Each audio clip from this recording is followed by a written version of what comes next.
Iniciando, então, essa sala, eu gostaria de compor a mesa.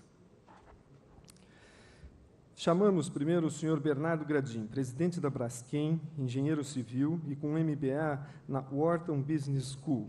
Bernardo Gradim está no grupo Odebrecht desde 1987 e na presidência da Braskem desde 2008.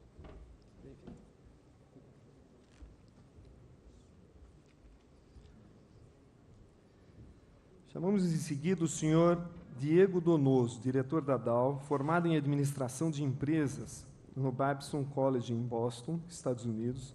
Foi gerente de marketing e gerente de produto para a América Latina das resinas Dowlex.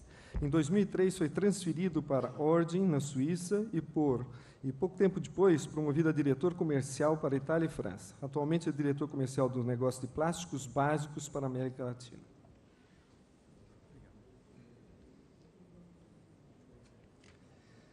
E, finalmente, gostaria de chamar o senhor Silvio Ortega Filho, diretor executivo da PHB Industrial S.A., graduado em Engenharia Civil, com pós-graduação em Gestão Empresarial e MBA em Marketing. Foi diretor superintendente da M. Marcondes S.A. e diretor administrativo financeiro de uma das maiores franquias da Coca-Cola no Brasil. Nos últimos 10 anos, vem trabalhando no projeto PHB como diretor executivo, desenvolvendo mercado potencial para o polímero biodegradável. Nós vamos ter 3 palestras de 20 minutos cada uma, e durante o período de palestra, vocês podem escrever perguntas, se identificando qual a sua instituição, e identificando o palestrante que deveria responder essas perguntas, embora a gente vá fazer um pequeno debate sempre que essas perguntas aparecerem. Isso pode ocorrer durante todo o processo de palestras, e a discussão se passa nos minutos finais. Antes, eu gostaria de fazer alguns comentários para vocês. Quer dizer, quando a gente faz um painel como esse, talvez a gente devesse explorar um pouquinho o que a gente espera desse painel. E uma pergunta que talvez a mídia faça, o Brasil, parte da população já conhece, é por que a cana-de-açúcar deu tanto certo no Brasil? O que aconteceu em 500 anos de desenvolvimento tecnológico, que hoje o Brasil tem um modelo vencedor de fazer bioetanol.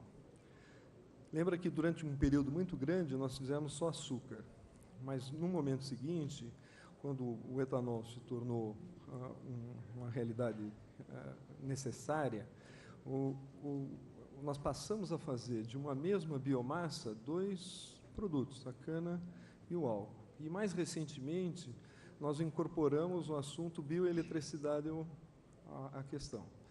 Quando você faz esse tipo de exercício, você está fazendo da mesma matéria-prima diversos produtos.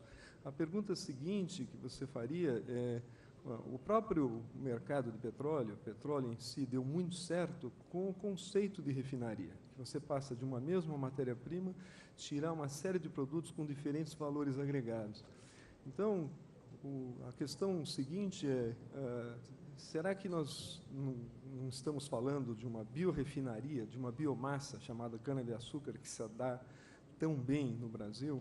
Será que nós não estamos, de alguma maneira, caminhando nessa direção?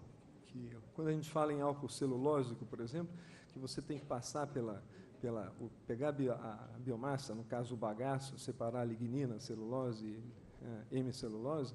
Será que não existem produtos nessa passagem de alto valor agregado que tornam um negócio ainda mais atraente?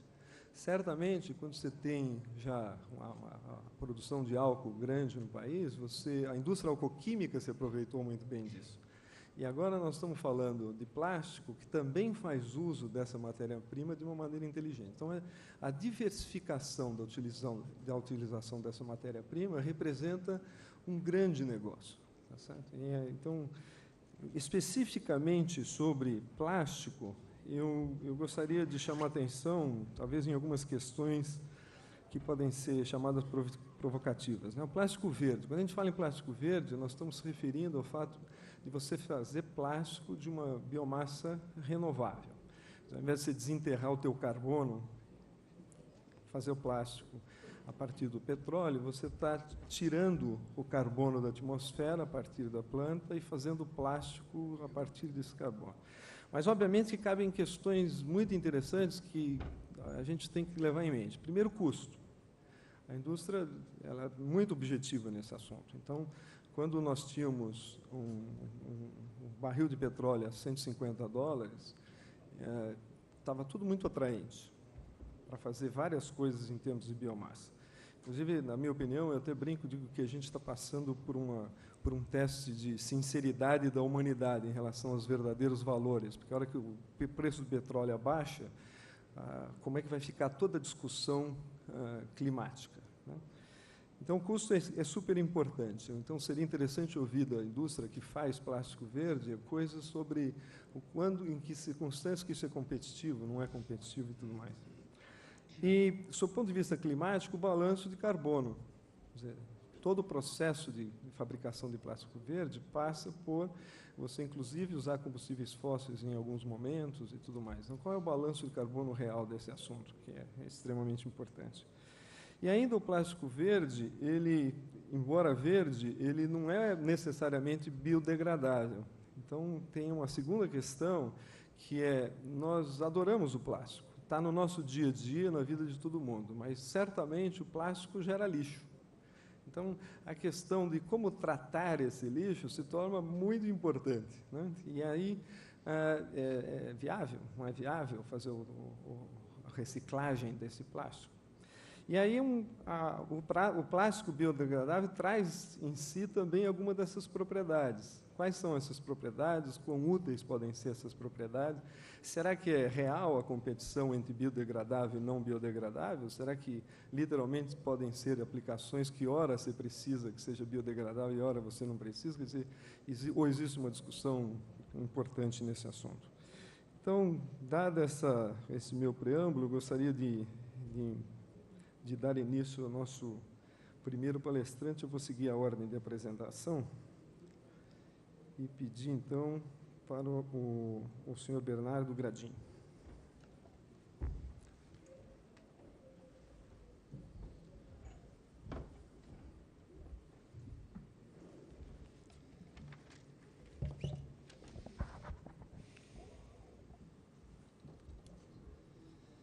Senhoras e senhores, bom dia. Obrigado pelo tempo, pela atenção. Obrigado à Única pelo convite. Eu gostaria de sugerir hoje uma agenda relativamente curta para falar do plástico verde e gostaria de começar introduzindo a Braskem, depois falar rapidamente da sustentabilidade na indústria química, que tem sua história desde 1972 de uma forma mais organizada como setor, introduzir o polietileno verde e até sugerir outras iniciativas do álcool como matéria-prima, além do polietileno verde, que estão sendo conduzidas hoje pela Braskem.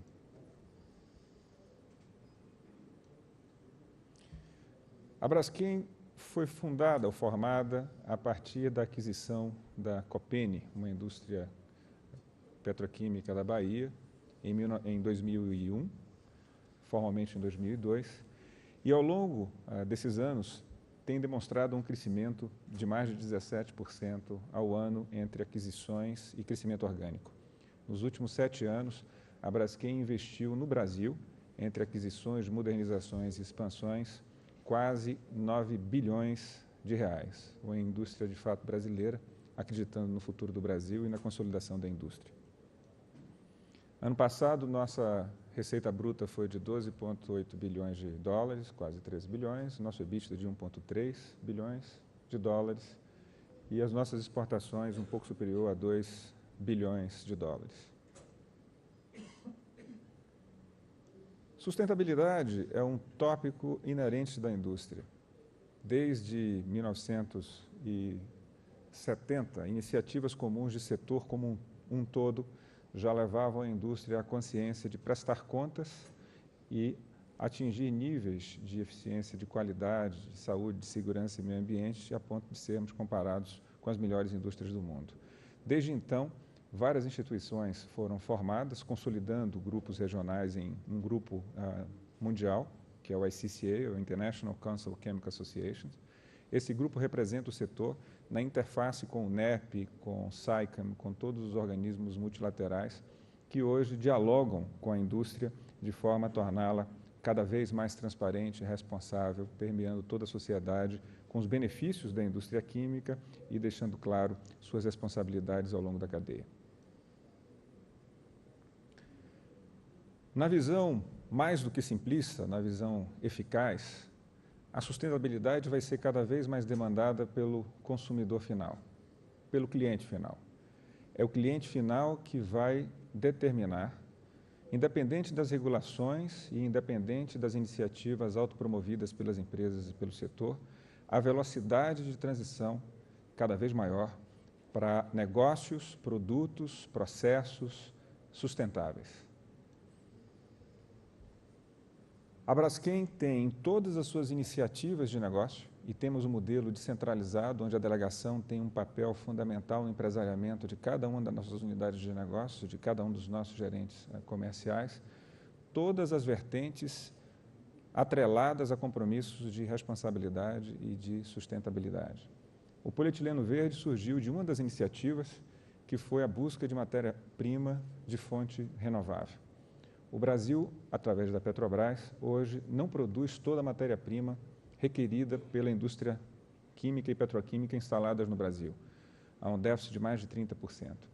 Então, a busca de uma nova fonte de matéria-prima atrelada ao apelo de sustentabilidade faz com que o etanol se torne uma solução para a indústria química e petroquímica brasileira e, hoje eu digo, mundial também, de forma econômica e sustentável. O polietileno verde é oriundo do etanol, mas em termos de características, e eu trouxe aqui 2 garrafinhas para mostrar a vocês, eles têm as mesmas características químicas e mecânicas de um polietileno de origem fóssil.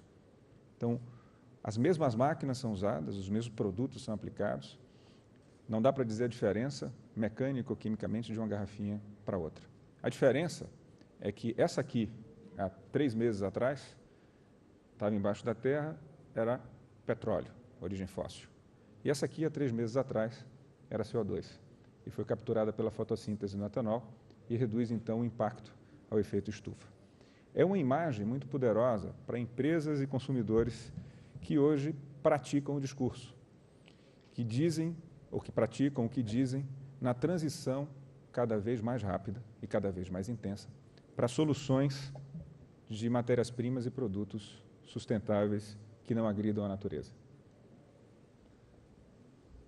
O polietileno verde brasileiro, ou da Braskem, tem outro apelo importante. A sustentabilidade do plástico a partir do açúcar ou do etanol pode vir a partir do milho, beterraba e cana-de-açúcar. A grande diferença é a produtividade que nós podemos obter a partir da cana-de-açúcar. E aí uma trindade imbatível reúne a Braskem, o Brasil, o está posicionado no Brasil, e a cana-de-açúcar brasileira. A nossa cana-de-açúcar tem uma produtividade extraordinária. Na verdade, a maior produtividade energética comparado com outras fontes, milho ou beterraba. E ainda temos muito a progredir, como muitos de vocês sabem. Ele tem uma influência direta positiva no meio ambiente. Cada quilo de polietileno verde captura e fixa 2,5 kg de CO2. Há um estudo prestes a ser lançado pelo ICCA, que é o International Council Chemical Association, que demonstra que a cadeia plástica, apesar de no processo mesmo do fóssil ela ser emissora negativa de CO2, ela permite que, pelo seu uso, a captura ou redução por desperdício de energia ofereça uma proporção de redução de emissão de CO2 nas fontes de energia ou nas